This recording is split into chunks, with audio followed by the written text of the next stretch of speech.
자, 오늘의 시사평론가 리엘 파트너스의 이승기 변호사 연결돼 있죠. 자, 이승기 변호사님 안녕하세요. 예, 안녕하세요. 예, 자, 첫 번째 이슈부터 전해주시죠. 예, 첫 번째 이슈는 금융위 공매도 재개 선언, 실현 가능성은입니다. 예, 금융위원회가 이제 오는 3월 15일 공매도를 재개할 방침을 분명히 했는데 고공행진 중인 주가에 또 악영향을 끼칠 것 같은 그런 생각이 또 드는데 어떻습니까?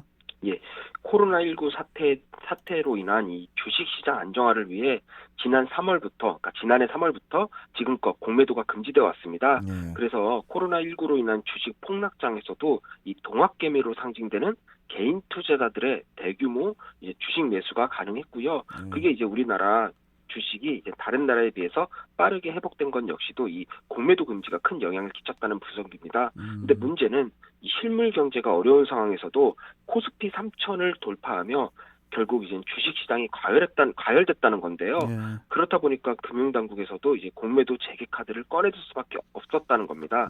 기본적으로 공매도가 이 과도하게 올라간 주식의 제자리를 잡아주는 점에서 주식 거품을 없애주고 또 주식시장의 유동성을 공급해준다는 점에서는 순기능 측면도 분명히 있습니다. 예. 그렇다 보니까 대다수 선진국도 공매도를 유지하고 있고요.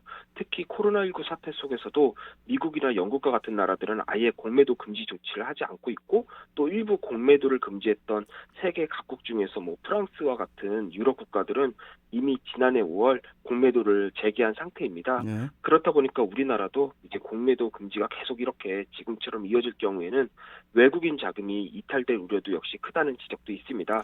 이런 점을 고려해서 금융위에서는 공매도 재개를 이제는 선언한 것으로 그렇게 보입니다. 이게 이제 공매도라는 게 그 주식 하락장에서 수익을 내기 위한 투자 기법이잖아요, 이게. 예. 예. 그런데 이 여당인 민주당에서는 이 공매도 금지 기한을 연장하자는 그런 그 움직임이 나오고 있어요. 당내에서도 동학개미는 애국자다. 동학개미를 위해 공매도 금지를 유지하자. 뭐 이런 이야기까지 나오는데 어떻게 공매도 재개 현실적으로 가능할까요, 이게? 예, 결국 선거가 문제인 건데요. 선거가 문제라고요? 예, 여당 입장에서는 4월에 이제 서울 부산시장 보궐선거가 있는데 이 3월에 공매도 재개를 한다는 건 이 선거판의 악수라는 겁니다.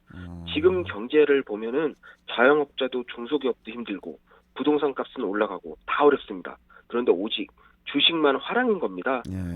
그런데 이제 코스피 3천 시대가 됐는데 금융당국이 공매도 재개를 한다? 결국 이 코스피 3천에 찬물을 끼얹고 동학개미들 표심만 떨어지게 한다는 거죠. 그렇다 보니까 아무래도 이 정부 여당 입장에서는 아무래도 대단히 부담스러운 겁니다. 네. 그렇기 때문에 이 정치권의 반대가 분명한 상황에서 적어도 선거 전에는 공매도 재개가 어렵지 않을까 저는 그렇게 또 예측을 합니다. 그렇군요. 근데 또 제 주변에서는 이 코스피 3천 시대가 앞으로 더 올라갈 거라고 예. 뭐 한 3천 한 700까지 내다보는 사람도 있고 뭐 믿거나 말거나지만은 예, 지금 분위기는 3,300까지는 또 보고 있는 것 같습니다. 좀 이런 상황에서 또 괜히 또 너무 투자했다가 또 큰 손해 볼 수도 있으니까 조심하셔야 됩니다. 다들. 예. 자, 다음 이슈 전해 주시죠. 예, 다음 이슈는 정의나 바꿀게 양모 살인죄 적용 검토입니다. 내일인 13일 그 전 국민적 분노를 일으킨 그 정인이 사건의 가해자죠. 양 부모에 대한 공판이 열리는데 가장 관심사는 과연 그 검찰이 공소장 변경을 해서 양모에게 살인죄를 적용할 것인가 이 부분입니다. 예, 당초 양모는 아동학대치사 그리고 양부는 아동 유기방조로 이제는 기소된 상태인데요. 예.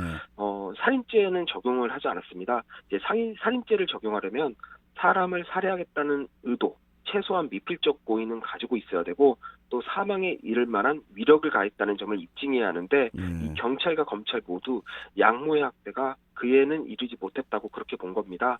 하지만 사망한 정인 양에게 이 췌장 등 장기가 끊어지는 이 심각한 복부 손상이 있었다는 사실이 알려지자 양모에게 살인의 의도 그리고 사망에 이를 정도의 폭행이 있었던 건 아니냐라는 의혹이 제기됐고요. 네. 결국 검찰이 정확한 사인 규명을 위한 재감정에 나선 그런 상태입니다. 자, 그런데 이 재감정 결과가 나왔는데요.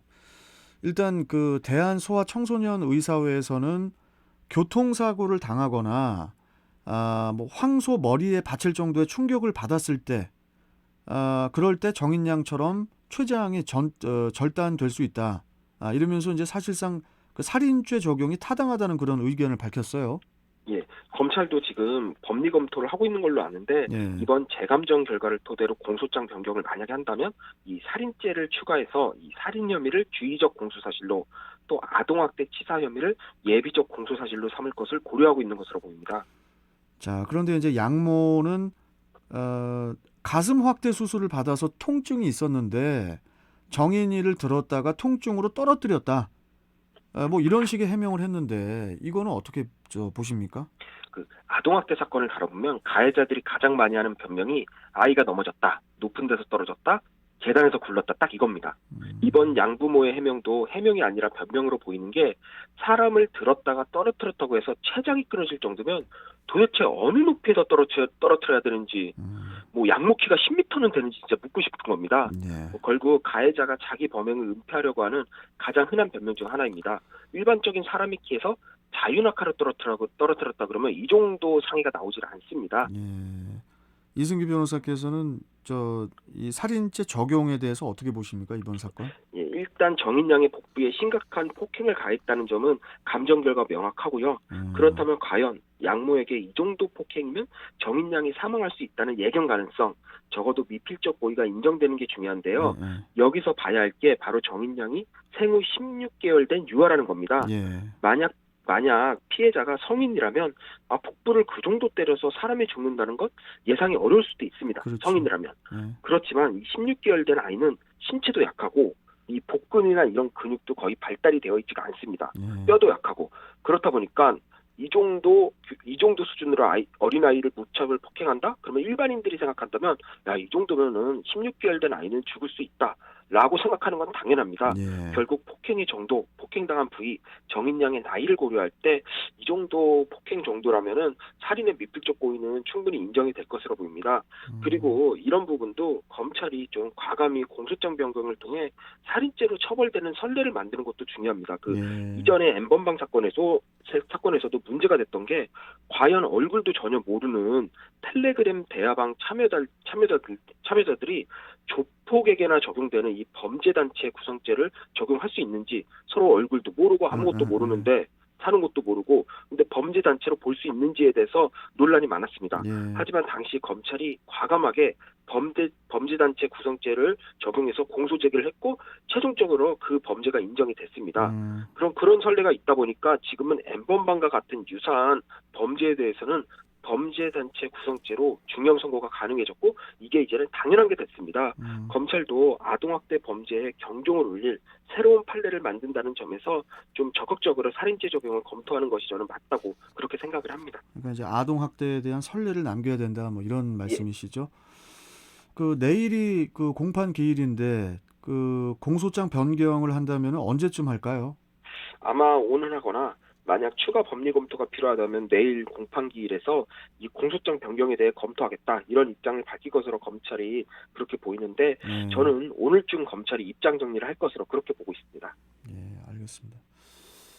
이 아동학대 관련해서는 물론 뭐 아까 처음에 서두에 그 뭔가 그 확실한 증거가 있어야 된다 이런 말씀하셨잖아요. 예, 근데 확실한 증거는 정인이가 죽은 거잖아요.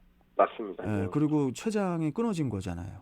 예. 어떤 그런 것도 확실한 입증이 되는 그런 사실들이기 때문에 앞으로 이 부분이 어떻게 결론이 날지 우리가 또 좀 주의 깊게 지켜봐야 될 것 같습니다. 예. 자, 오늘 말씀 여기까지 좀 듣고요. 예. 또 내일 뵙도록 하죠. 고맙습니다. 예. 감사합니다. 자, 리엘 파트너스의 이승기 변호사와 함께 했고요.